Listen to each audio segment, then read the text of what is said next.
On était lundi matin, le genre de lundi où l'air dans le bureau est épais, chargé de l'anticipation des semaines à venir, mais là, c'était différent. L'atmosphère était électrique, comme avant d'un orage. Julien, mon Julien, se tenait devant les cadres supérieurs, sa silhouette imposante projetant une longue ombre sur le tableau blanc. Et moi, Marie, j'étais juste à côté de lui.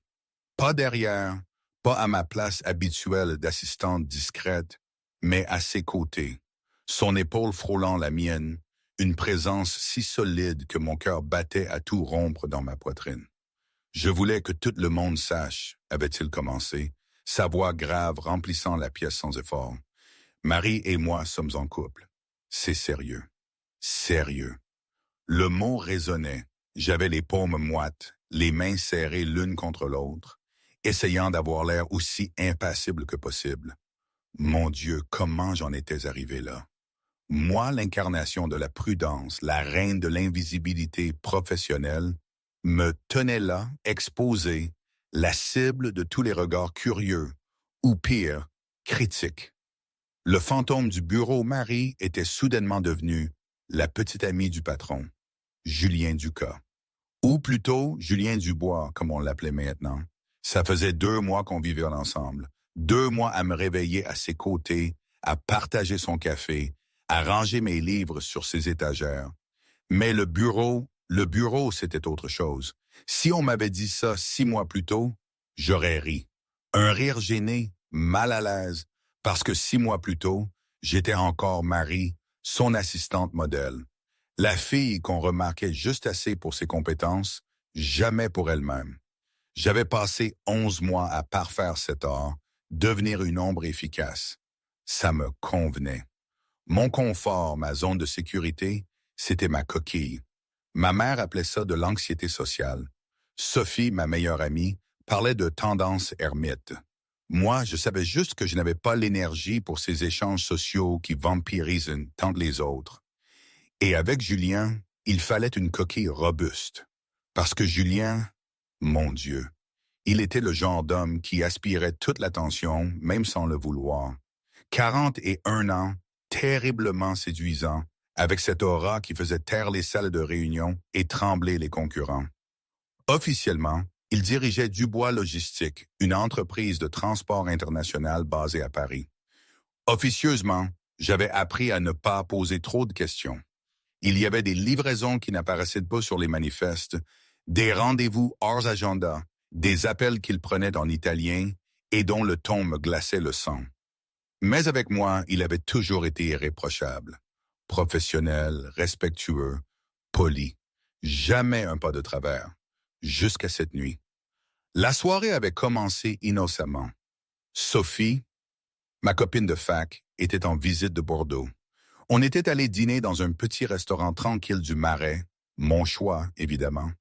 Un endroit où on pouvait parler sans crier. Et Sophie avait passé la majeure partie du repas à râler sur sa dernière rupture. Un type charmant, un banquier qui s'était avéré être marié. J'aurais dû le savoir, avait-elle soupiré, son 2e verre de Sancerre à la main. Tous les signes étaient là, jamais disponible le week-end, évasif sur sa vie, payait toujours en liquide, mais je l'ai ignoré parce qu'il était beau et qu'il avait l'air bien. Je suis désolé, lui avais-je dit, sincèrement. Ne le sois pas, je suis mieux sans lui. Au moins, je l'ai découvert après 3 mois et pas 3 ans. Elle m'avait regardé, l'air grave. Tu sais quel est ton problème, toi, Marie? J'avais haussé un sourcil. J'ai l'impression que tu vas me le dire. Tu es trop prudente. Tu passes tellement de temps à éviter les désastres potentiels que tu ne prends jamais aucun risque. La dernière fois que tu as fait quelque chose de spontané, c'était quand? Je ne fais pas de spontané. Exactement. Tu as 24 ans, Marie. Tu devrais vivre des aventures, pas rentrer chez toi chaque soir pour regarder Netflix toute seule. J'aime Netflix. Netflix ne me juge pas et ne s'attend pas à ce que je sois quelqu'un que je ne suis pas. Je ne dis pas que tu ne dois pas aimer Netflix. Je dis que tu devrais aimer aussi d'autres choses, comme les rendez-vous galants. La dernière fois que tu es sorti avec quelqu'un, C'était calme. Je m'étais tu, me concentrant intensément sur mes pattes. Sophie avait gémi. Ne me dis pas que ça fait plus d'1 an. 14 mois. Marie, c'est tragique. Tu es belle et intelligente et drôle quand tu te laisses aller.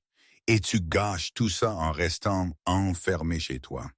Et ce patron canon dont tu parles tout le temps, je ne parle pas de lui. Tu l'as mentionné 17 fois ce soir. J'ai compté. Julien dit ceci, Julien pense cela. Julien a fait un jour. C'est évident que tu craques pour lui. Mon visage était devenu brûlant. Pas du tout. C'est mon patron. Ce serait complètement inapproprié. Mais tu en meurs d'envie. Marie, tu rougis. Mon Dieu, tu es dingue de ton patron, le mafieux. Il n'est pas mafieux. C'est... J'avais hésité, baissant la voix. D'accord, il est peut-être un petit peu mafieux, ou beaucoup, mais ce n'est pas la question. La question, c'est que rien ne peut se passer. Je suis son assistante. Je suis professionnel. Je respecte les limites. Les limites, c'est ennuyeux. La vie est courte. Tu devrais lui envoyer un message bourré. Absolument pas. Allez, juste un truc un peu aguicheur. Pour voir ce qui se passe, le pire qui puisse arriver. Je perds mon emploi, je meurs de honte, et je dois retourner vivre en Bretagne chez ma mère avec ses 7 chats. Ta mère a 7 chats? Elle en aura 7 quand je débarquerai sur le pas de sa porte, sans emploi, parce que j'aurais envoyé un message bourré à mon patron, le mafieux. Sophie avait ri si fort qu'elle avait failli s'étouffer avec son vin. D'accord, d'accord. Ne lui envoie pas de message, mais tu dois faire quelque chose, Marie. Tu ne peux pas passer le reste de ta vie à avoir trop peur de courir après ce que tu veux. Après le dîner, nous étions rentrés à mon petit appartement du 11e. Sophie avait sorti 2 bouteilles de vin avec la déclaration qu'on allait enfin avoir une vraie soirée entre filles. Je buvais rarement, un verre de vin de temps en temps, la moitié d'une bière lors des soirées de bureau que je quittais toujours tôt. Mais Sophie était persuasive. Le vin était bon. Je me suis retrouvé à mon 2e puis 3e verre, tandis qu'elle me racontait des histoires de plus en plus folles sur ses rendez-vous galants à Bordeaux. J'imagine encore ce qu'elle a dû penser ce soir-là, ma pauvre Sophie. Elle qui me voyait comme l'incarnation de la prudence, une âme plus irraisonnable. Quand mon téléphone a vibré annonçant un message de Julien, j'étais déjà bien lancé. Je me souviens de son expression. Ses yeux, d'abord amusés, puis soudainement alertes, alors que je fixais l'écran. Elle m'aurait sans doute dit « Marie, ne fais pas de bêtises », mais son conseil serait arrivé trop tard. Elle m'aurait vu taper, hésiter, effacer, puis retaper. J'entends presque sa voix. Non, Marie, s'il te plaît, réfléchis. Pour Sophie, tout cela devait être à la fois hilarant et profondément alarmant. Son amie Marie, si prévisible, si timide, était en train de s'autodétruire en direct sous l'influence du vin. Elle aurait soupiré, secoué la tête, puis, fidèle à elle-même, aurait probablement tenté de me raisonner, de m'arracher le téléphone des mains. Mais l'alcool, ce soir-là, était plus fort que la sagesse. Mon téléphone avait vibré. Julien. Marie, j'ai besoin des contrats de Singapour pour la réunion de demain. Tu les as laissés sur mon bureau? Je ne les vois pas. J'avais fixé mon écran, le cœur battant à la chamade. Julien m'envoyait rarement des messages en dehors des heures de travail. Quand il le faisait, c'était bref, professionnel, direct. Je devais répondre de la même manière. Professionnel, serviable, approprié. Mes doigts s'étaient imposés sur l'écran. Oui, côté gauche du bureau, chemise bleue. Parfait. Professionnel. J'avais commencé à appuyer sur « Envoyer », puis m'étais arrêté, relisant le message, l'effaçant. Le vin me rendait courageuse, ou stupide, probablement stupide, mais les mots de Sophie résonnaient dans ma tête. La dernière fois que tu as fait quelque chose de spontané, c'était quand?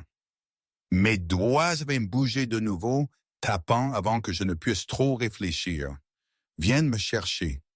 J'avais envoyé avant de pouvoir m'arrêter, puis j'avais fixé mon téléphone avec horreur. Oh mon Dieu! Oh mon Dieu! Oh mon Dieu! Oh mon Dieu! Je venais d'envoyer un message à mon patron, le mafieux. Viens me chercher à 21 heures un vendredi soir, ivre en pyjama. La panique m'avait saisi. J'avais essayé de rattraper le coup. Je voulais dire le dossier, lol. Non, attends, c'était pire. Non, attends. Je voulais dire, viens le chercher. Pire encore. Le dossier est sur ton bureau. Je ne suis pas au bureau. Je suis chez moi. Stop de taper. Arrête de taper. Arrête. Pourquoi je tape encore? J'avais laissé tomber mon téléphone sur le canapé comme s'il m'avait brûlé la main et j'avais enfoui mon visage dans mes mains. J'avais envoyé à mon patron 6 messages textes de plus en plus incohérents, dont le fameux « Viens me chercher » qui pouvait être interprété différemment. Mon téléphone avait vibré. J'avais jeté un coup d'œil à travers mes doigts. « Julien, reste là, j'arrive. » Mon cœur s'était arrêté. Il arrivait, ici, dans mon appartement. Dans 10 minutes, probablement, vu la distance entre nos domiciles. Et j'étais bourré en short de pyjama et t-shirt trop grand, les cheveux en bataille et sans maquillage, avec 2 bouteilles de vin vides sur mon comptoir. « Oh mon Dieu! » avais-je murmuré à mon appartement vide. « Qu'est-ce que j'ai fait? » J'avais bondi trop vite, la pièce avait légèrement tourné, et j'avais regardé autour de moi frénétiquement. Les bouteilles de vin. Je devais cacher les bouteilles de vin. Mais pourquoi les cacher? J'étais une adulte. Les adultes buvaient du vin les vendredis soirs. Des adultes qui n'étaient pas sur le point de recevoir la visite de leur patron, très séduisant, très intimidant, après lui avoir envoyé des messages bourrés qui pouvaient certainement être interprétés comme autre chose que « S'il te plaît, récupère un dossier sur ton bureau ». J'avais quand même attrapé les bouteilles, les avais fourrées dans la poubelle de recyclage, puis j'avais reconsidéré et les avais ressorties. Les cacher, c'était pire. Ça faisait coupable. Je les avais laissés sur le comptoir et avais couru à la salle de bain pour me regarder dans le miroir. Désastre. Catastrophe complète. Mes cheveux s'échappaient de ma queue de cheval. Mon visage était rougi par le vin.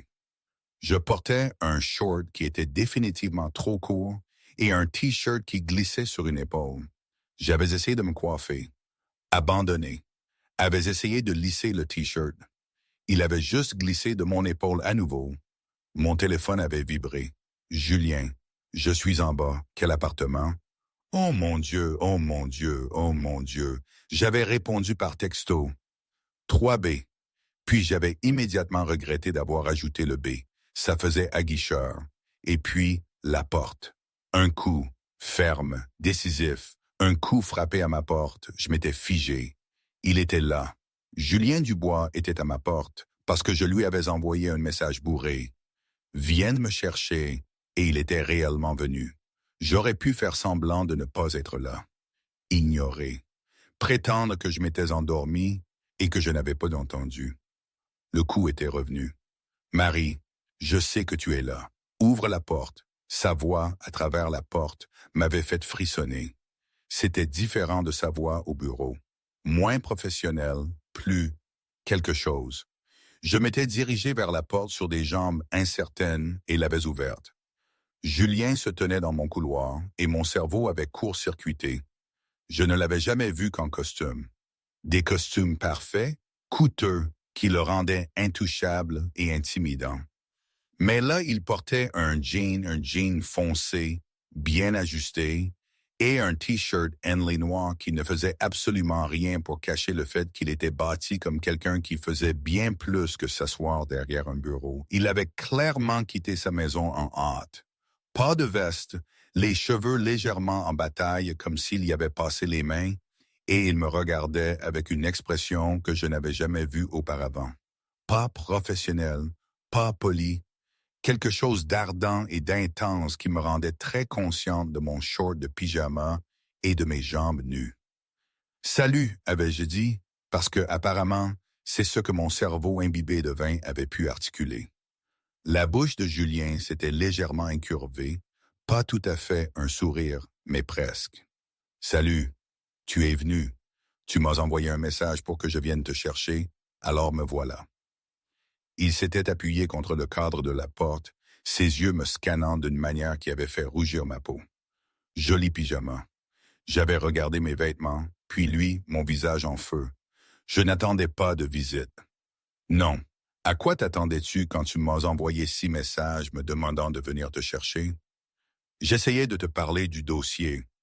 Le dossier qui est sur mon bureau, à gauche, dans la chemise bleue. Je me souviens que c'est ce que les 5 autres messages disaient. Il s'était rapproché et je m'étais reculé instinctivement, ce qui signifiait qu'il était maintenant à l'intérieur de mon appartement. Mais le premier message, celui-là, était différent. J'étais bourré, avais-je lâché. Je suis bourré. Au présent, mon amie Sophie était là et on a bu du vin et je n'ai pas l'habitude de boire. Et puis tu as envoyé un message pour le travail et je ne sais pas ce que je pensais. Je suis tellement désolé. C'est complètement inapproprié. Marie. Julien avait fermé la porte derrière lui, ce qui avait soudainement rendu mon petit appartement très petit. Respire. J'avais respiré, ou du moins essayé. C'était difficile quand il se tenait là à me regarder comme ça. « Tu n'as pas d'ennui, avait-il dit calmement. Je ne suis pas ici pour te virer ou te faire la leçon sur les limites professionnelles.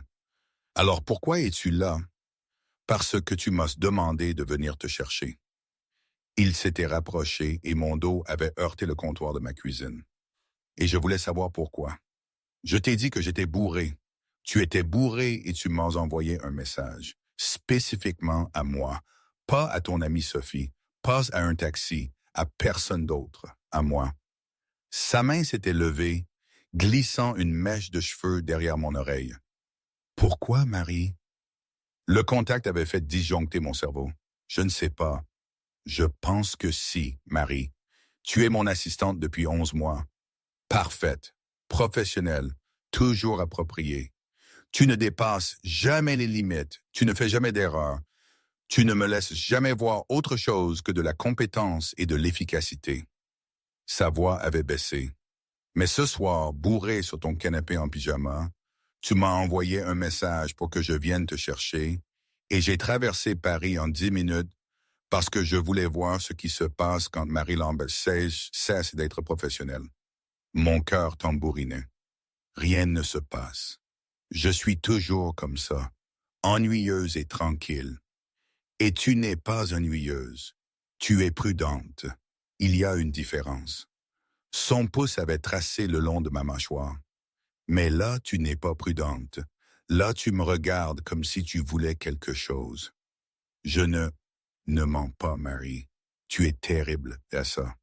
Il avait souri. Tu rougis chaque fois que je suis trop près au travail. Tu es troublé quand je te fais un compliment. Tu trouves des excuses pour m'apporter du café alors que ce n'est pas ton travail. Et ce soir, bourré et honnête, tu m'as dit de venir te chercher. Je ne pouvais plus respirer.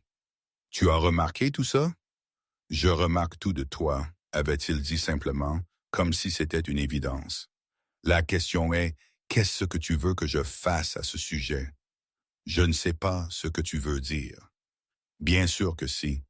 Son autre main s'était posée sur ma hanche, son pouce caressant le tissu fin de mon T-shirt. Je suis venu parce que tu as demandé. Parce que quand tu demandes, Marie, je viens. Mais j'ai besoin de savoir ce que tu demandes. Le vin me rendait courageuse ou stupide. Et si je te demandais, toi? L'expression de Julien avait changé. Quelque chose de sombre et satisfait avait brillé dans ses yeux. Alors je dirais qu'il était temps. Il m'avait embrassé, pas doucement, ne demandant aucune permission. Il m'avait embrassé comme s'il y avait pensé pendant 11 mois et qu'il en avait marre d'attendre. Sa main avait glissé dans mes cheveux, inclinant ma tête en arrière, et j'avais laissé échapper un son que je n'avais jamais fait auparavant. Quelque chose entre un halètement et un gémissement qui m'aurait embarrassé si j'avais eu la présence d'esprit d'être embarrassé. Mais non. Tout ce que j'avais, c'était la sensation. son goût, whisky et quelque chose de plus sombre, quelque chose qui était purement Julien. La chaleur solide de son corps pressé contre le mien, une main sur ma hanche m'ancrant, l'autre dans mes cheveux, contrôlant l'angle, la profondeur, l'intensité de tout. La façon dont il m'avait embrassé avec une confiance absolue, comme s'il savait exactement ce qu'il faisait et exactement ce dont j'avais besoin. Quand il s'était finalement retiré, j'étais essoufflé et étourdi, et complètement certaine que cela n'avait rien à voir avec le vin. Mes lèvres semblaient gonfler. Mon cœur battait la chamade. Chaque terminaison nerveuse de mon corps chantait, consciente de lui. Sa proximité, sa chaleur, la façon dont il me regardait comme si j'étais la seule chose au monde qui comptait. Ça, avait dit Julien, la voix rauque, c'est ce qui se passe quand tu me demandes de venir te chercher. J'avais fixé mon regard sur lui, ma coquille professionnelle si soigneusement construite, complètement brisée. J'avais passé 11 mois à bâtir des murs entre nous, à maintenir la distance, à être approprié, et il avait tout démoli avec un seul baiser. « Ah, avais-je réussi à articuler? Ah, avait-il approuvé. Alors, voici ce qui va se passer. Je vais te faire manger quelque chose, boire de l'eau et te faire dégriser. Et demain, quand tu auras les idées claires, nous allons parler de ça, de ce que cela signifie que tu m'aies envoyé un message ce soir, de ce que cela signifie que j'ai tout laissé tomber pour venir ici.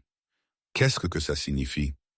Ça signifie que je voulais faire ça depuis environ le 2e mois où tu travailles pour moi. Ça signifie qu'à chaque fois que tu te mords la lèvre quand tu te concentres, je pense à t'embrasser. Ça signifie que j'ai été professionnel et approprié pendant 11 mois parce que je ne voulais pas être ton patron qui dépasse les limites. Mais tu m'as envoyé un message ce soir, Marie. Tu as fait le premier pas. Alors maintenant, nous allons déterminer la suite. Mon cerveau avait du mal à traiter l'information. Tu voulais m'embrasser depuis le 2e mois? Depuis le 2e mois, peut-être même avant. Tu as porté cette robe bleue lors d'une réunion avec un client et j'ai complètement cessé d'écouter la présentation. C'était il y a 10 mois. Je suis au courant. J'ai été très patient. Il avait reculé, me donnant un espace que je ne voulais soudainement plus. Maintenant, la nourriture. Tu as quelque chose dans cet appartement à part du vin. J'avais cligné des yeux, essayant de changer de vitesse. Des restes de taille. Parfait. Tu manges, tu bois de l'eau, et je m'assurerai que tu ne fasses rien d'autre d'ivre et d'inapproprié ce soir. Comme quoi?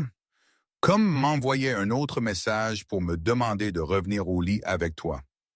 Mon visage avait viré au rouge nucléaire. Je n'allais pas faire ça. Tu y pensais, je le vois, mais il souriait, se dirigeant vers mon frigo avec une familiarité désarmante. Assieds-toi avant de tomber. Et pour information, quand tu me poseras cette question à jeun, la réponse sera oui. Je m'étais assise lourdement sur mon canapé, regardant mon patron, mon très séduisant patron, qui venait de m'embrasser à m'en couper le souffle, réchauffer mes restes de pad thai comme s'il était chez lui dans ma cuisine. C'était insensé. C'était inapproprié. C'était tout ce que je ne m'étais jamais permis de désirer. Et ça avait commencé parce que j'avais envoyé un message bourré. Viens me chercher, et il était réellement venu. Julien était revenu avec une assiette de nourriture et un grand verre d'eau. Mange tout. Tu es très autoritaire. Tu travailles pour moi depuis 11 mois. Tu le remarques seulement maintenant. J'avais pris une bouchée de pad thai, le regardant s'installer dans mon fauteuil, comme s'il s'y était assis des milliers de fois. C'est tellement bizarre. Quelle partie? Celle où tu m'as envoyé un message bourré ou celle où je t'ai embrassé? Les deux. Tout. Tu es mon patron au travail. Oui. Et maintenant? Il avait désigné mon appartement. Maintenant, je ne suis qu'un homme qui a roulé 10 minutes pour te rejoindre parce que tu as demandé. Et qui va s'assurer que tu vas bien avant de partir? Tu pars? Après que tu aies mangé et que je sache que tu es en sécurité, je ne reste pas la nuit de Marie. Pas quand tu es bourré. Quand ça arrivera, Il m'avait regardé avec une promesse.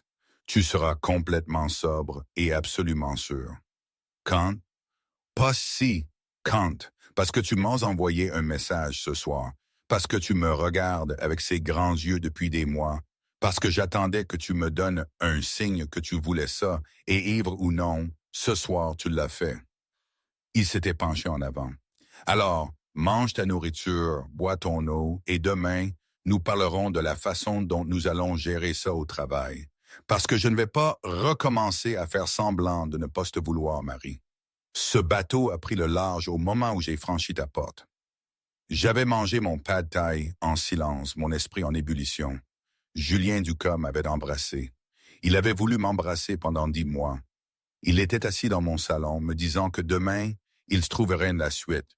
C'était la chose la plus spontanée que j'ai jamais faite, et je ne pouvais pas me résoudre à le regretter. Après avoir fini de manger et bu 2 verres d'eau, Julien s'était levé. D'accord, tu as mangé, tu es hydraté et tu vas te coucher. Je verrouillerai la porte derrière moi. Tu pars? Je pars parce que si je reste, je vais t'embrasser à nouveau et je veux que tu sois sobre pour la suite. Il s'était dirigé vers la porte, puis s'était retourné. Marie. Oui? Demain, nous dînons. Un vrai dîner, pas des plats à importer dans ton appartement. Je viens te chercher à 19 heures. C'est un rendez-vous? C'est absolument un rendez-vous avec ton patron à qui tu as envoyé un message bourré et qui a vraiment, vraiment envie de voir ce qui se passe quand tu ne te caches pas derrière les limites professionnelles. Je ne me cache pas. Tu te caches absolument.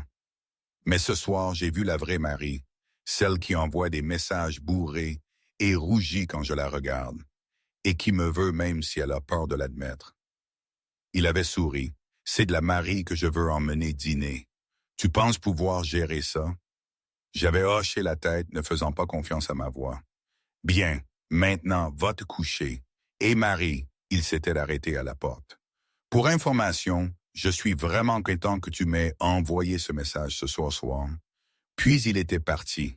Et j'étais seul dans mon appartement, avec le goût persistant de son baiser et la certitude que tout venait de changer. J'avais regardé mon téléphone sur le canapé, le fil de discussion qui avait tout déclenché. Viens me chercher. Il était venu. En 10 minutes, il avait tout laissé tomber et était venu. Et demain, avais-je pensé en me dirigeant vers mon lit avec un sourire, j'allais découvrir ce qui se passait ensuite quand je serais sobre et absolument sûr. Sauf que j'étais déjà sûr. Ça faisait 10 mois et 3 semaines. Il fallait juste du vin et de la spontanéité pour enfin l'admettre. Je m'étais réveillé le samedi matin avec un léger mal de tête, un souvenir très clair de la veille, et un message texte qui m'attendait sur mon téléphone. Julien. Bonjour Marie, comment va ta tête? J'avais fixé l'écran pendant une bonne minute. La veille, c'était vraiment arrivé. J'avais envoyé un message bourré à mon patron. Il s'était pointé. On s'était embrassé. Il m'avait invité à dîner. J'avais tapé et effacé 3 réponses différentes avant de me décider pour « Étonnamment, ça va. Embarrassé, mais ça va. » Sa réponse avait été immédiate. « Ne sois pas embarrassé. Tu étais mignonne, ivre. » J'ai divagué de manière incohérente. Comme je l'ai dit, mignonne, toujours partante pour le dîner ce soir? J'avais pris une profonde inspiration. Sobre. Marie, la Marie sobre, aurait pu dire non, aurait pu prétendre que c'était le vin qui parlait, revenir à son rôle professionnel, faire comme si rien ne s'était passé, sauf que je n'en avais pas envie. Oui, 19 heures. Je viens te chercher à 18h30. M'aide quelque chose dans lequel tu te sens belle. J'avais passé toute la journée à osciller entre l'excitation et la panique. J'avais nettoyé mon appartement de manière obsessionnelle, changé de tenue 4 fois, me suis maquillé, détesté, refaite, essayé toutes les robes que je possédais avant de me décider pour une simple robe noire qui me donnait l'impression d'être une adulte plutôt qu'une petite fille déguisée. À 18h25, ma sonnette avait retenti. En avance. Bien sûr qu'il était en avance. J'avais ouvert la porte pour trouver Julien dans un costume sombre. pas ceux qu'il portait au travail. Quelque chose de différent, plus décontracté, mais toujours aussi séduisant. Il tenait des fleurs. Elles sont pour toi, avait-il dit en me tendant un bouquet de pivoine. Avant que tu ne demandes, oui, je connais tes fleurs préférées parce que tu en as une photo sur ton bureau. Et avant que tu ne cogites trop, accepter des fleurs de ma part ne signifie pas que tu me dois quoi que ce soit. Cela signifie juste que je voulais t'apporter des fleurs. J'avais pris les fleurs, la gorge serrée. Merci, elles sont magnifiques. Tu es magnifique, avait-il dit simplement, comme si c'était un fait. Prête? Laisse-moi juste les mettre dans l'eau. Prends ton temps. Pendant que j'arrangeais les fleurs dans un vase avec des mains tremblantes, Julien avait attendu sur le pas de ma porte, me regardant avec cette intensité qui me faisait sentir comme la seule personne au monde. D'accord, avais-je dit, finalement prête. Le restaurant était intime, un petit Italien historique du quartier de Saint-Germain qui semblait là depuis des générations. Le propriétaire avait salué Julien avec familiarité, nous avait installés à une table d'angle, à la lumière des bougies, offrant une certaine intimité. « Tu viens souvent ici ?» avais-je demandé après avoir commandé du vin. Juste une gorgée. Je n'allais pas répéter l'erreur d'hier. Ma famille connaît le propriétaire depuis 30 ans. C'est calme. La nourriture est incroyable et nous ne serons pas interrompus. Il avait traversé la table, m'avait pris la main. Je voulais un endroit où nous pourrions vraiment parler de la nuit dernière, de tout. Mais nous pouvons commencer par la nuit dernière si tu veux. Je suis désolé de t'avoir envoyé un message bourré. Je ne le suis pas. Si tu ne l'avais pas fait, nous serions probablement encore en train de tourner autour du pot pendant 11 mois de plus. Tourner autour de quoi? Le fait que je suis attiré par toi, que je le suis depuis que tu es entré dans mon bureau pour ton entretien, vêtu d'une robe bleue et l'air terrifié. J'avais cligné des yeux. C'était il y a plus d'1 an, 13 mois. Mais tu postulais pour être mon assistante, et je ne suis pas le genre d'homme qui embauche quelqu'un parce qu'elle est séduisante. Alors, je t'ai embauchée parce que tu étais brillante, compétente et exactement ce dont j'avais besoin.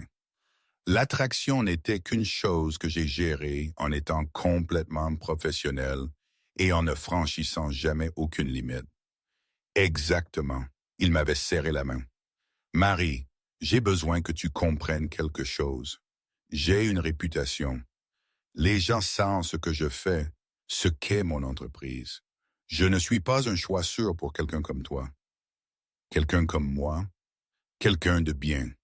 Quelqu'un qui travaille dur et respecte les règles, et mérite mieux qu'un homme qui a du sang sur les mains.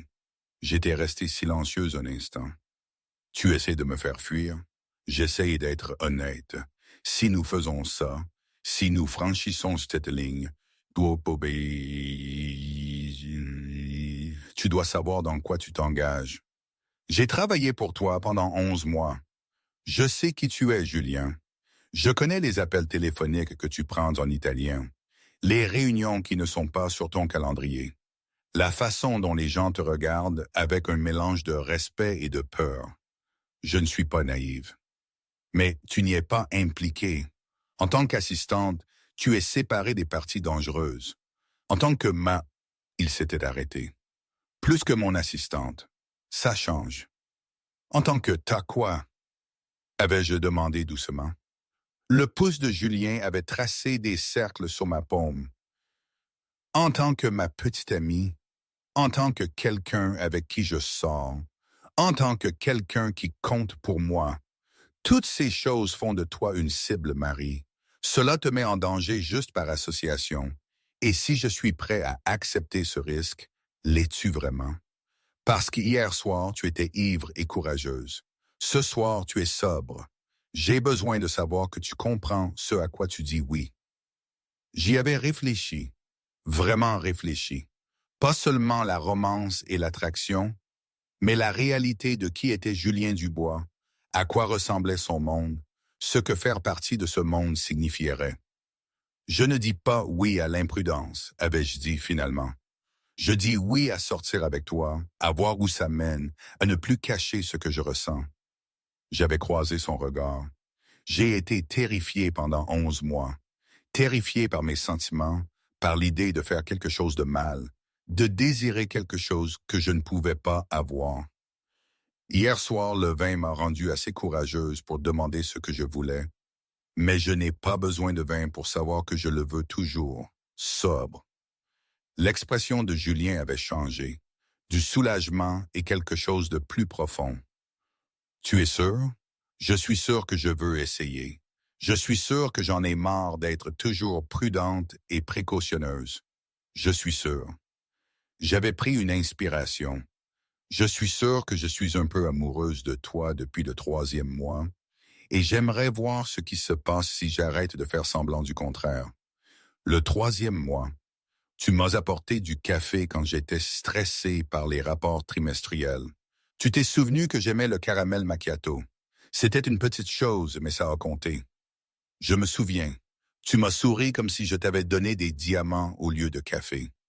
Parce que personne ne fait attention à des choses comme ça, mais toi, si, tu le fais toujours. Nos plats étaient arrivés. Des plats italiens incroyables que j'avais à peine goûtés, trop concentré sur l'homme en face de moi, tenant ma main comme s'il avait peur que je disparaisse. Moment, ici je dois faire une pause, comme si je m'adressais à vous directement. Toute cette histoire, la situation avec Julien, ses affaires familiales, c'est quelque chose que j'ai encore du mal à saisir, même aujourd'hui. Franchement, la première fois qu'il m'a parlé de ces choses, mon cerveau de fille de province, élevé à la culture du travail acharné et des règles strictes, a juste buggé. Un type avec du sang sur les mains, des zones grises. Dans ma Bretagne natale, quand j'étais gamine, la seule famille dangereuse, c'était la grand-mère qui faisait d'un phare breton trop cuite. On est loin de ça, vous ne croyez pas? C'était si absurde, si loin de tout ce que je connaissais, que j'ai eu l'impression de me retrouver dans un film que j'aurais aimé ne pas jouer. C'est facile de juger de l'extérieur, de dire « Cours, Marie, fuis ». Mais quand vous êtes là, que vous avez le cœur qui tambourine pour quelqu'un qui vous regarde comme si vous étiez le soleil, et qu'il est si honnête avec vous, qu'est-ce qu'on fait? Est-ce qu'on se voile la face? Est-ce qu'on prend le risque? Je n'avais aucune idée. Aucune. Et la peur, cette peur lancinante, était tellement mêlée à cette étrange excitation. Je ne sais toujours pas si c'était la bonne décision. Je ne sais pas. Mais je savais juste que je ne pouvais pas partir. Voilà. Excusez l'interruption, mais parfois, il faut remettre les choses en perspective, même si la perspective est complètement floue. Reprenons l'histoire, si vous voulez bien. Alors, avait dit Julien après que nous eûmes mangé, règle de Bisseuil. Au travail, nous sommes professionnels. Tu es mon assistante. Je suis ton patron. Nous ne brouillons pas ces lignes pendant les heures de bureau. D'accord? D'accord. En dehors du travail, je veux t'emmener à de vrais rendez-vous. Je veux faire les choses correctement. Ne pas le cacher, mais ne pas l'étaler non plus. Ma famille sera au courant. Il n'y a pas de secret avec ma mère. Mais nous ne l'annonçons pas à toute l'entreprise. Ça a du sens. Et si à un moment donné tu es mal à l'aise, si le danger te semble trop grand, si tu changes d'avis, tu me le dis. Pas de jugement, pas de rancune. Je préfère que tu sois en sécurité et pas avec moi, plutôt qu'en danger parce que tu as eu trop peur de parler. J'avais serré sa main. Je te le dirai, je te le promets. Bien. Il avait souri. Maintenant, il s'était temps, parlons des choses importantes. Quel est ton film préféré? Quelle musique écoutes-tu? Que fais-tu quand tu n'es pas mon assistante parfaite? Nous avions parlé pendant le dessert et le café. J'avais appris que Julien adorait les vieux westerns, qu'il courait 8 kilomètres chaque matin, qu'il avait une faiblesse pour le sorbet à la fraise, qu'il avait 2 jeunes sœurs qui le rendaient fou, une mère qui l'appelait tous les jours et un père qui lui avait enseigné les affaires de A à Z. Julien avait appris que je lisais des romans d'amour de manière obsessionnelle, que je faisais des pâtisseries quand j'étais anxieuse, que j'avais voulu être bibliothécaire jusqu'à la fac où j'avais découvert que j'adorais l'administration des affaires, que ma famille était petite, juste ma mère et moi en Bretagne, et que j'avais déménagé à Paris spécifiquement pour des études supérieures et que j'étais resté parce que j'aimais la ville. Pourquoi as-tu postulé pour travailler pour moi? Avait demandé Julien. Tu avais d'autres offres, de meilleures offres, probablement. Ton entreprise m'intéressait, la logistique, la portée internationale, et j'avais hésité. Et quand j'ai fait des recherches sur toi, tout le monde disait que tu étais brillant mais exigeant, que tu avais des exigences élevées et ne tolérais pas la médiocrité. Je voulais travailler pour quelqu'un qui me défierait. Je l'ai fait. Chaque jour, j'avais souri. Tu me rends meilleur dans mon travail. Tu remarques les détails. Tu pousses à l'excellence. Tu ne te contentes jamais du assez bien. C'est intimidant et inspirant à la fois. Tu n'as jamais été juste assez bien, Marie.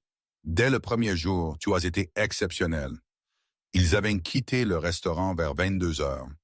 La main de Julien posée sur le bas de mon dos alors que nous marchions vers sa voiture. La nuit était fraîche, les rues de Saint-Germain étaient calmes pour un samedi. « Je peux te demander quelque chose ?» avais-je dit alors que nous roulions. « Tout ce que tu veux. » Pourquoi n'as-tu jamais rien dit? Si tu es attiré par moi depuis mon entretien, pourquoi attendre 11 mois? Julien était resté silencieux un instant, parce que je ne voulais pas être ce patron, celui qui draguait son assistante, qui utilise sa position pour forcer quelqu'un à faire quelque chose qu'il ne veut pas. J'ai vu des hommes faire ça. J'ai vu comment ça finit, et je me suis promis de ne pas être cette personne. Mais la nuit dernière, tu as fait le premier pas. Ivre ou non, tu m'as envoyé un message. Tu m'as demandé de venir. Cela a tout changé, parce que cela signifiait que tu voulais quelque chose, toi aussi, même si tu avais eu trop peur de le dire à jeune. Je le dis maintenant, sobre, je le veux. Il s'était arrêté devant mon immeuble, avait coupé le moteur, s'était tourné vers moi. Alors tu l'as, moi, ça, tout ce qui va suivre. J'avais détaché ma ceinture de sécurité et m'étais rapproché. Je peux t'embrasser quand je suis sobre et sûr. Le sourire de Julien était lent et dévastateur.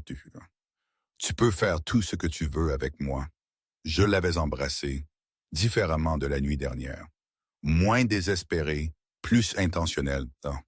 Une promesse au lieu d'une surprise. Sa main avait glissé dans mes cheveux et j'avais laissé échapper un soupir de contentement qui l'avait fait sourire contre ma bouche.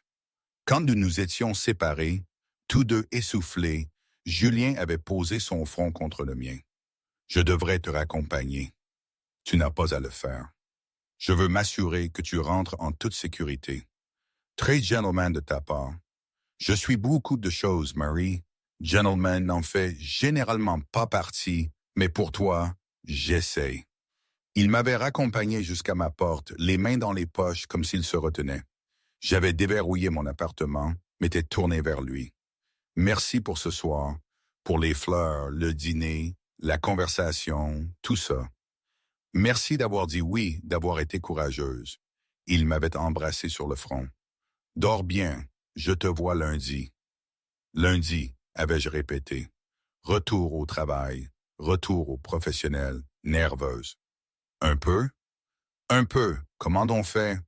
Au travail, comme d'habitude, professionnel, compétent, approprié. Mais maintenant, je peux passer toute la journée à penser à t'embrasser à nouveau. Il avait souri. Ce que je faisais de toute façon depuis 11 mois, donc ça ne change pas grand-chose. Après qu'il soit parti, je m'étais appuyé contre ma porte fermée et j'avais souri comme une idiote. Je l'avais fait. La personne la plus timide que je connaissais avait envoyé un message bourré à son patron, était sorti avec lui et sortait maintenant officiellement avec lui. Sophie n'allait jamais me laisser oublier ça. Le lundi matin était arrivé avec mon anxiété habituelle multipliée par 1000. Comment les gens sortaient-ils avec leur patron? Comment passait-on d'assistante professionnelle à petite amie et inversement chaque jour. J'étais arrivé au bureau à 7h30 comme toujours, avait préparé le café comme toujours, examiné l'emploi du temps de Julien comme toujours. Tout était pareil, sauf que lorsque Julien était entré à 8h, il m'avait souri. Pas son sourire professionnel habituel, mais quelque chose de plus chaud, de plus intime, un sourire qui disait qu'il se souvenait du samedi soir. « Bonjour Marie. Bonjour Monsieur Dubois. » Son sourcil s'était légèrement levé à l'adresse formelle, mais il n'avait pas commenté. « Pouvez-vous apporter les dossiers de Singapour à mon bureau? Nous devons les examiner avant l'appel de 10h. » Bien sûr. J'avais rassemblé les dossiers, frappé à la porte de son bureau, était entré professionnellement. Julien était à son bureau, les manches de chemise retroussées, l'air injustement séduisant. Fermez la porte. J'avais fermé la porte, soudain nerveuse. J'avais posé les dossiers sur son bureau. Il s'était levé, s'était déplacé vers l'endroit où je me tenais. Vous m'avez appelé Monsieur Dubois. Nous sommes au travail. Nous le sommes. Et au travail, vous m'avez appelé Julien pendant les 11 derniers mois. Ne commencez pas à changer les choses maintenant. Sa main avait touché ma taille brièvement. Les règles de base, vous vous souvenez? Au travail, tout reste pareil. Cela inclut que vous m'appeliez par mon prénom et que vous ne me regardiez pas comme si vous aviez peur que je vous vire. Je n'ai pas peur que vous me viriez. Alors, d'où viennent les nanas? Je ne sais pas comment faire. Être professionnel quand tout ce à quoi je peux penser, c'est le samedi soir. Le sourire de Julien était lent. Bien, ça nous fait deux, mais nous sommes des adultes et des professionnels. Alors nous allons faire notre travail, exceller comme nous le faisons toujours, et garder tout le reste pour après les heures. Il s'était reculé, me laissant de l'espace. Maintenant, les dossiers de Singapour, qu'est-ce que je dois savoir?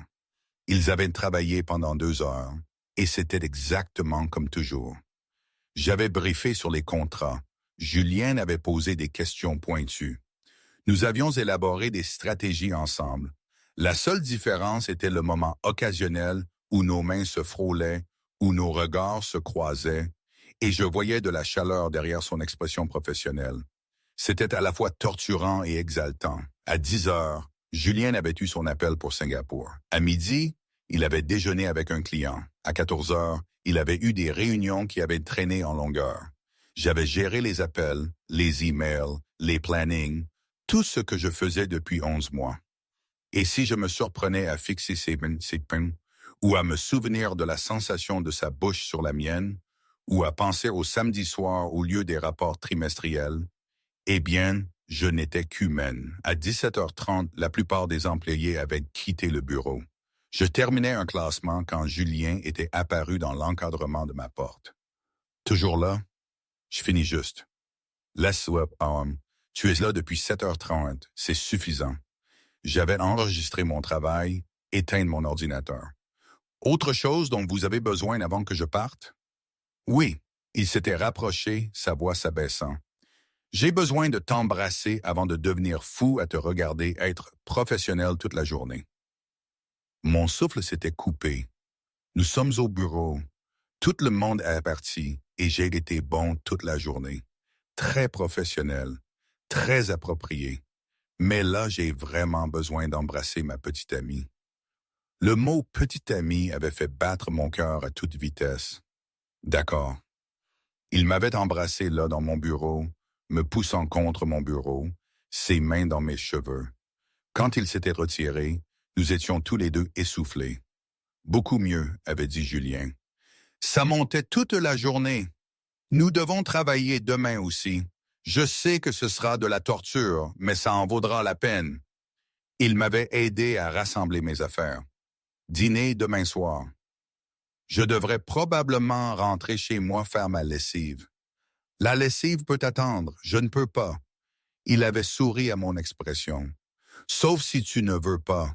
Pas de pression, Marie, si tu as besoin d'espace. Je n'ai pas besoin d'espace. J'ai besoin. Je m'étais arrêtée, rougissante. De quoi as-tu besoin? J'ai besoin d'arrêter d'avoir peur de vouloir des choses. de demander des choses. Alors oui, dîner demain et le lendemain si tu me le demandes. Je le demanderai tous les jours si tu dis oui tous les jours. Nous étions partis ensemble et j'avais senti le changement. Ce n'était plus mon patron et son assistante quittant le travail. C'était un couple qui sortait ensemble, sa main dans mon dos, mon sourire correspondant au sien. Dans le parking, avant de monter dans nos voitures séparées, Julien m'avait attiré une dernière fois. Tu as été bonne aujourd'hui. Rester professionnel, maintenir les limites. Je sais que ce n'était pas facile. C'était de la torture. Bonne torture ou mauvaise torture? Bonne torture, le genre qui rend les soirées meilleures. J'avais touché son visage. J'aime ça, l'équilibre, professionnel au travail, réel partout d'ailleurs. Moi aussi. Il m'avait embrassé sur le front. Rentrez en sécurité. Envoyez-moi un message quand vous serez à l'intérieur. C'est très protecteur de votre part. Tu es à moi maintenant. Je suis protecteur avec ce qui est à moi. Il l'avait dit négligemment, mais il y avait de l'acier en dessous. Envoyez-moi un message. Je le ferai. J'avais roulé jusqu'à chez moi avec un sourire, avait envoyé un message à Julien au moment où j'étais entré dans mon appartement et avait passé la soirée à penser à quel point ma vie avait changé en 3 jours, de timide assistante à petite amie d'un mafieux. Tout ça parce que j'avais été suffisamment ivre pour envoyer « Viens me chercher » et assez courageuse pour le penser. 3 semaines après avoir commencé à sortir avec Julien, j'apprenais que vivre avec lui signifiait vivre dans 2 mondes. Au travail, nous étions impeccables, professionnels, efficaces, la dynamique parfaite patron-assistante que nous avions toujours eue. Julien aboyait des ordres. Je les exécutais parfaitement. Nous élaborions des stratégies sur des affaires, coordonnions les horaires, gérions son entreprise avec la précision d'une machine bien huilée. Personne au bureau ne se doutait de rien. Pourquoi le ferait-il? J'étais la même assistante discrète et compétente que j'avais toujours été. Julien était le même patron exigeant et brillant. Tout semblait exactement comme avant. Sauf que maintenant, je savais à quoi Julien ressemblait quand il me souriait au dîner. Je savais comment sa voix devenait plus douce quand il m'appelait tard le soir juste pour entendre ma voix. Je connaissais la sensation de ses mains sur ma peau, le goût de son baiser, le son qu'il faisait quand je le touchais juste comme il fallait. C'était enivrant et terrifiant à parts égales. Tu es distraite, avait dit Julien un après-midi, 3 semaines plus tard. Ils étaient seuls dans son bureau à examiner des contrats et j'avais lu le même paragraphe 4 fois sans rien assimiler. Désolé, je pensais juste à vendredi soir. Son sourire était complice.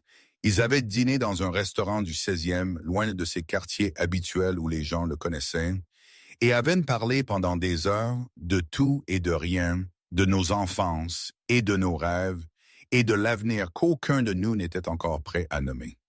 Peut-être. Bien. Moi aussi. Il s'était levé, avait contourné son bureau jusqu'à l'endroit où j'étais assise. Nous avons 10 minutes avant ma prochaine réunion. Viens ici. Je m'étais levé et il m'avait tiré contre lui, m'embrassant avec l'efficacité désespérée de quelqu'un qui vole des instants. Quand il s'était retiré, nous étions tous les deux essoufflés. Je déteste que nous devions cacher ça au travail, avait-il dit doucement. Nous avons accepté. Je sais ce que nous avons accepté. Professionnels au travail, réels partout ailleurs. Mais je n'aime pas faire semblant que tu n'es que mon assistante quand tu es bien plus que ça. Je suis quoi? Il avait touché mon visage doucement. Tu es tout ce dont je ne savais pas avoir besoin. Tu es la raison pour laquelle j'ai vraiment envie de venir travailler, au lieu de simplement venir par obligation. Tu es... Il s'était arrêté, avait souri. Tu es à moi. Et je ne suis pas doué pour faire semblant du contraire. Nous n'avons pas à nous cacher éternellement. Juste jusqu'à quoi? Jusqu'à ce que nous soyons sûrs que c'est sérieux. Il m'avait tiré plus près. Marie, j'en suis sûr depuis vendredi soir. Bon sang, j'en suis sûr depuis la première fois que tu m'as souri. Je ne remets pas ça en question, toi si? Non, mais d'autres personnes le feront. Ils diront que je couche avec mon patron pour avancer. ou que tu profites de ta position, ou laisse-les dire. Je me fiche de ce que les gens pensent. Moi, je m'en soucie. Je me soucie de ma réputation, d'être prise au sérieux. Si tout le monde le sait, tout change. Julien était resté silencieux un instant. Tu as raison. Je suis désolé. Je suis égoïste. C'est aussi ta carrière. Et je ne veux pas tout gâcher parce que je ne peux pas garder mes mains loin de toi 8 heures par jour. Ce n'est pas seulement toi. C'est moi aussi. Je veux. Je m'étais arrêtée, rougissante. Que veux-tu? Je veux que tout le monde sache que tu es à moi. Je ne veux pas avoir à faire semblant d'être seulement ton assistante, mais je sais aussi que ce n'est pas réaliste. Pas encore. Pas quand nous travaillons ensemble. Alors que faisons-nous? Nous continuons à être professionnels au travail et nous gérons le reste au fur et à mesure. Sa réunion suivante nous avait interrompus et j'étais retourné à mon bureau, essayant d'avoir l'air sereine alors que mon esprit s'emballait. Je tombais amoureuse de Julien Ducas et ça me faisait peur à quel point je voulais que ça marche. Cette nuit-là, mon téléphone avait sonné vers 23 heures. Julien appelait de sa voiture. « Salut » avais-je répondu. « Tout va bien? » « Oui, je viens de finir une réunion qui a traîné. Je voulais entendre ta voix avant de rentrer dans un appartement vide et de penser à quel point je préférerais être avec toi. » J'avais souri malgré l'heure tardive. Beau parleur, parleur honnête, il y a une grande différence. Une pause. Pause. Je peux venir? Je sais qu'il est tard, mais... Oui, viens. Il était là en 15 minutes, l'air fatigué, froissé et parfait. Je l'avais laissé entrer et il m'avait immédiatement tiré dans une étreinte. Longue journée, avais-je demandé. Longue semaine, mais ça va mieux maintenant. Nous nous étions installés sur mon canapé avec du vin, juste un verre chacun. Nous avions appris notre leçon concernant la consommation excessive d'alcool et avions parlé de choses sans importance. Le travail, les commérages, les séries Netflix, le bruit bizarre que mon réfrigérateur faisait sans arrêt. « J'aime ça », avait dit Julien après un moment. « Juste être ici. Pas de pression, pas de performance, juste nous. » Moi aussi, Julien. Son ton avait changé, plus sérieux. « Oui, j'ai besoin de te dire quelque chose sur l'entreprise, sur ce que je fais réellement. » Mon cœur avait fait un bond. Nous tournions autour de ça depuis des semaines. Les réponses évasives, les vagues intérêts commerciaux, les appels téléphoniques qu'il prenait dans une autre pièce. D'accord. Tu sais ce que je suis, ce qu'est ma famille. Tu n'es pas stupide et je ne t'ai jamais insulté en prétendant le contraire. Mais il y a des détails que tu ne connais pas. Des choses qui, si tu les savais, pourraient te faire te sentir différemment à mon égard. Essaie. Julien était resté silencieux un long moment. Ma famille gère beaucoup d'affaires légitimes, la compagnie maritime, l'immobilier, quelques restaurants. Tout ça est réel, tout est légal, tout est transparent. Mais nous avons aussi d'autres intérêts. De l'import-export qui ne suit pas toujours les canaux légaux. La protection des entreprises locales. L'application des règles quand les gens ne paient pas leurs dettes. Le genre de travail qui occupe les avocats et intéresse les forces de l'ordre. Tu es en train de me dire que tu es dans la mafia? Je te dis que ma famille a des racines profondes dans le crime organisé, remontant à 3 générations. Et j'ai repris les opérations parisiennes lorsque mon père a pris sa retraite il y a 5 ans. J'ai essayé de nous rendre plus légitimes, d'adoucir certains des aspects les plus rudes, mais il y a encore des parties de l'entreprise qui existent dans des zones grises ou très sombres. J'avais digéré ça. As-tu déjà tué quelqu'un? La question directe l'avait fait légèrement tressaillir. Oui, en légitime défense et en défense de ma famille. Je ne suis pas un meurtrier, Marie, mais je ne suis pas non plus innocent. Et si je reste avec toi, je fais partie de ce monde. Par association, oui, les gens sauront que tu es importante pour moi. Cela te rend précieuse comme levier. Cela te rend aussi intouchable, car quiconque te ferait du mal devrait s'expliquer avec moi, et personne ne veut ça. Mais cela signifie que tu n'es jamais complètement en sécurité. Pas comme avant. Je l'avais regardé. Cet homme qui m'avait embrassé à m'en couper le souffle, qui m'apportait des fleurs, qui appelait tard le soir juste pour entendre ma voix, qui était aussi apparemment exactement ce dont tout le monde m'avait mis en garde. Est-ce que tu me dis ça parce que tu veux que je parte? Je te dis ça parce que tu mérites de savoir dans quoi tu t'engages, parce que je me soucie trop de toi pour te laisser marcher dans ça à l'aveugle. Sa main avait trouvé la mienne. Mais non, Marie, je ne veux pas que tu partes. Je veux que tu restes. Je veux me réveiller à tes côtés et m'endormir avec toi et passer chaque jour à prouver que ce que nous avons vaut le risque. Mais c'est égoïste et tu dois faire ton propre choix. J'ai déjà fait mon choix il y a 3 semaines quand j'ai dit oui au dîner, encore, quand j'ai dit oui chaque jour après ça. C'est différent. C'est connaître les détails au lieu de simplement soupçonner. Julien, je m'étais tourné pour lui faire face. J'ai travaillé pour toi pendant 11 mois. Je ne suis pas naïve. Je savais qu'il y avait plus dans tes affaires que des manifestes d'expédition et des rapports trimestriels. Je savais que tu étais dangereux. Je savais le monde dans lequel tu existais. Et je t'ai quand même envoyé un message bourré pour que tu viennes me chercher. J'ai quand même dit oui à sortir avec toi. J'ai quand même craqué pour toi en sachant exactement qui tu es. Tu ne sais pas exactement qui je suis. Alors dis-moi, pas les affaires. Dis-moi qui tu es, le vrai toi. Julien m'avait regardé un long moment. Je suis quelqu'un qui prend soin des gens qui comptent pour lui. Je suis loyal à l'extrême. J'ai un tempérament que je travaille dur à contrôler. Je crois qu'il faut tenir parole et protéger sa famille. Je bois trop de café et pas assez d'eau. Je déteste les matins. Mais je cours quand même parce que mon père m'a appris que la discipline compte. Je ne suis pas doué pour parler de mes sentiments, mais j'essaie de m'améliorer pour toi. Et je suis en train de tomber amoureux de mon assistante timide qui m'a envoyé un message bourré il y a 3 semaines et a changé toute ma vie. Mon souffle s'était coupé. Tu es en train de tomber amoureux de moi? Je suis bien plus que en train de tomber, en fait. Je suis follement amoureux de toi. Ça fait un moment. Je ne savais juste pas quand le dire. Et si c'était maintenant? Maintenant, ça marche. Il m'avait tiré sur ses genoux. Je t'aime, Marie Lambert, complètement. Probablement depuis le 3e mois où je t'ai apporté du café et tu m'as souri comme si je t'avais apporté la lune. Définitivement depuis que tu m'as envoyé un message bourré et que j'ai traversé Paris comme si ma vie dépendait de te retrouver. Je t'aime aussi.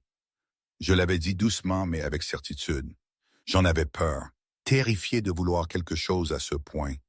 Mais je t'aime, affaire mafieuse et tout.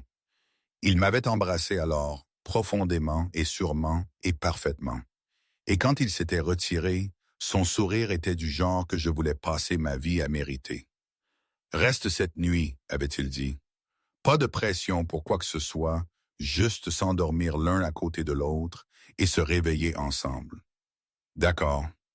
Nous nous étions endormis sur mon canapé, enlacés, et j'avais pensé à quel point 3 semaines plus tôt, j'avais eu trop peur d'admettre même que j'étais attiré par lui. Maintenant, j'étais amoureuse de lui. Et d'une certaine manière, cela semblait parfaitement juste. 4 mois après le début de ma relation avec Julien, ma vie s'était transformée de façon que je digérais encore. J'avais rencontré sa famille, une famille italienne massive, bruyante, écrasante, qui m'avait accueilli à bras ouverts et avec trop de nourriture. Sa mère avait pleuré, m'avait serré dans ses bras et m'avait déclaré parfaite pour mon fils. Ses sœurs m'avaient interrogé minutieusement et, apparemment, avaient approuvé. Son père m'avait regardé avec des yeux complices et avait dit « Tu lui fais du bien ». Il sourit davantage. J'avais déménagé quelques vêtements dans son appartement. Officiellement, j'avais toujours mon propre appartement, mais en pratique, je passais la plupart des nuits chez lui. Nous avions pris une routine de café le matin ensemble, une distance professionnelle au travail et des soirées qui allaient de dîner tranquille à des événements où j'apprenais à naviguer dans le monde complexe de la communauté italienne de Paris. J'avais aussi appris que sortir avec un patron mafieux signifiait accepter la sécurité. Le chauffeur de Julien venait me chercher certains matins. Il y avait un homme qui surveillait mon immeuble. Mon téléphone avait été mis à jour avec des fonctionnalités de sécurité améliorées que Julien avait installées lui-même. Ça aurait dû me paraître étouffant. Au lieu de ça, ça donnait l'impression d'être valorisé, de compter pour quelqu'un qui prenait la protection de ce qui était à lui très au sérieux. « Tu souris », avait dit Julien un matin autour d'un café dans sa cuisine. Ils avaient veillé tard la veille, un gala de charité, où j'avais porté une robe qui avait fait s'assombrir les yeux de Julien, et profitions d'un samedi matin paresseux. Je pense juste à tout ce qui a changé. De bons changements, les meilleurs. Il y a 4 mois, j'avais trop peur pour même te parler en dehors des emails professionnels. Maintenant, je bois du café dans ta cuisine en portant ta chemise. Tu portes mes chemises mieux que moi. Ce n'est pas vrai. C'est absolument vrai. Toi et mes vêtements, c'est ma nouvelle chose préférée. Il m'avait tiré sur ses genoux. Enfin, ma deuxième chose préférée, ma première chose préférée, c'est toi hors de mes vêtements. Mais ça, c'est une évidence. J'avais ri, rougissant. Tu es terrible. Tu adores. Je t'aime. C'est différent. Vraiment. Je ne suis pas sûr. Mais il souriait, cette douce expression qu'il avait quand il n'y avait que nous. Marie, oui? Emménage avec moi pour de bon. Laisse ton appartement. Apporte toutes tes affaires. Rends ça officiel. Mon cœur s'était emballé. C'est un grand pas. Je sais, mais nous vivons déjà ensemble en pratique. Tu es là 6 nuits par semaine. Ta brosse à dents est dans ma salle de bain. La moitié de mon placard est pleine de tes vêtements. Rends ça officiel. Et le travail? Les gens remarqueront si j'emménage avec toi. Alors nous leur disons que nous sommes ensemble. Rendons ça officiel là aussi. Marie, j'en ai marre de cacher ça. Je veux que tout le monde sache que tu es à moi. Ils vont parler. Ils laissent-les parler. Tu es brillante dans ton travail. Tu as gagné ta position par ta compétence et ton talent, pas parce que tu couches avec le patron. Quiconque dit le contraire devra me répondre. J'avais levé les yeux vers lui. Cet homme qui était passé de mon patron intimidant à mon tout, qui me faisait me sentir courageuse, valorisée et aimée. D'accord, d'accord, d'accord, je vais emménager. D'accord, nous pouvons le dire aux gens au travail. D'accord pour tout ça. Je l'avais embrassé parce qu'il avait raison. J'en ai marre de me cacher. Je veux que tout le monde sache que je suis à toi et que tu es à moi. C'est la partie importante. Il s'était levé, me tirant avec lui. Allez, allons prendre le petit déjeuner. Et après, on commence à déménager tes affaires aujourd'hui. Aujourd'hui, Julien, je n'ai même pas donné mon préavis pour mon appartement. Alors, nous donnons ton préavis aujourd'hui. Payons ton bail si nous devons. Je te veux ici officiellement. Plus d'aller-retour. Ils avaient passé le week-end à déménager mes affaires. Julien avait insisté pour engager des déménageurs, mais j'avais insisté pour emballer mes propres cartons. Son appartement s'était lentement rempli de mes affaires, mes livres sur ses étagères, ma vaisselle dans sa cuisine, mes présents dans chaque pièce. Le lundi matin, nous étions arrivés au travail ensemble. Rien que ça, c'était suffisant pour soulever des sourcils. À 9 heures, Julien avait convoqué une réunion avec le personnel de direction. Je me tenais à ses côtés, professionnel, mais ne me cachant plus. C'était l'instant que j'appréhendais et que je voulais en même temps. Je voulais informer tout le monde que Marie et moi sommes en couple, avait dit Julien sans préambule. C'est sérieux. Cela n'affecte pas notre travail, et quiconque a un problème avec ça peut me le faire savoir directement. Il m'avait regardé, mon cœur avait manqué un battement.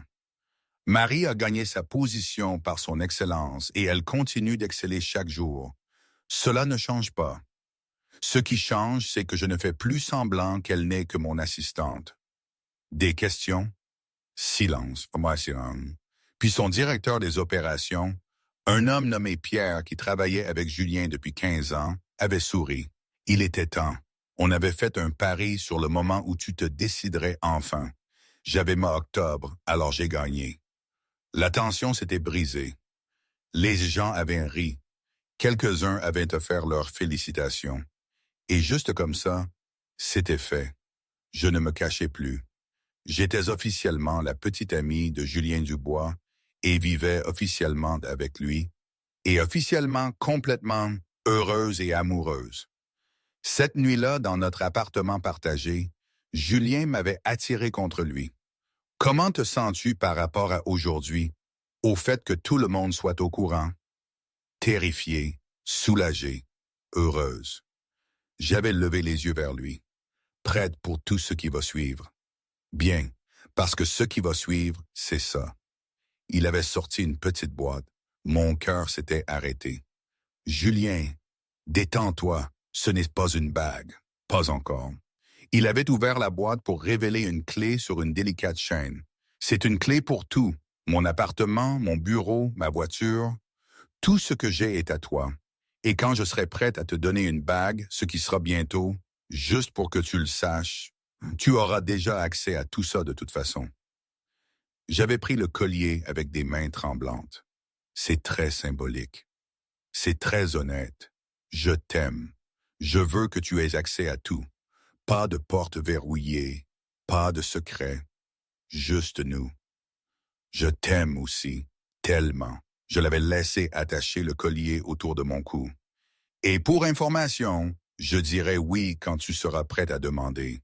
Je suis déjà sûr. À quel point? Aussi sûr que je l'étais quand je t'ai envoyé un message bourré pour que tu viennes me chercher et que tu es réellement venu. Aussi sûr que je l'étais quand j'ai dit oui au dîner. Aussi sûr que je le suis maintenant, debout dans notre appartement, portant ta clé autour de mon cou. J'avais souri. Complètement. Absolument sûr. Bien, il m'avait embrassé doucement. Parce que tu es coincé avec moi maintenant, je ne te laisserai pas partir. Promis. Promis. Aujourd'hui, 1 an plus tard, l'odeur du café frais envahit l'appartement. Les rapports trimestriels sont sur le bureau. Et moi, Marie, je me tiens là, à la fois l'assistante professionnelle et bien plus encore.